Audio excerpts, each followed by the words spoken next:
Hello বন্ধুরা, তো দেখো সকাল সকাল ছেলে মেয়েকে রেডি করে দিয়েছি স্কুলে যাওয়ার জন্য। তো আজকে ওদের এক্সাম ছিল, কিন্তু পরে শুনতে পারি স্কুল থেকে ঘুরে আসে যে ওদের আজকে এক্সাম হবে না বন্ধের জন্য।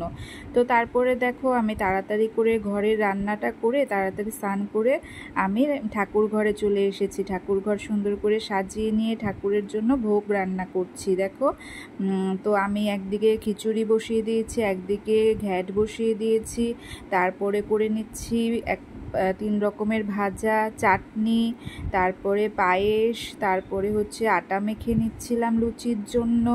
তারপরে লুচিগুলো দেখো খুব সুন্দর ফুলকো ফুলকো লুচি হয়েছে। আর কেনই বা হবে না বলো, ঠাকুরের জন্য যেহেতু ভোগ রান্না করছি তার জন্যে এত সুন্দর হয়েছে।